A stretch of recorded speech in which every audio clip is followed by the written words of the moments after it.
Kapag nababanggit po ang Bohol, karaniwang sumasagi sa isip ang Chocolate Hills at mga tarsier. Pero kung gusto ninyo ng bagong experience sa Bohol, bisitahin daw ang bayan ng Anda. Maki-summer sarap kay Tina Panganiban.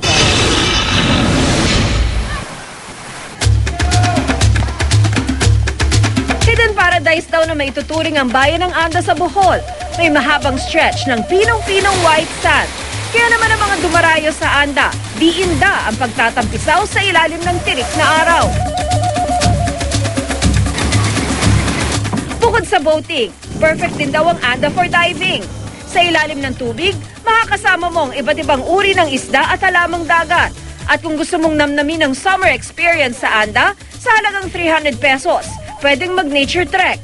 Magsisimula sa mangrove forest, tatawid sa isang bamboo footpath at mamamangka sa Lamanok Point na cradle of ancient civilization daw ng Bohol. Ang rock paintings na ito, ginawa pa raw noong Stone Age. Walang makikitang bagay, letra o imahe, kundi ang mga bakas na parang mga kamay. Sabi ng mga archaeologists, in between yan siya sa Paleolithic age of Neolithic. Tapos, gawa raw ng katas ng kahoy, pulbos na bato, at saka blood of animals. At kung pagod ka na sa paglilibot, merong cottages na pwedeng rentahan.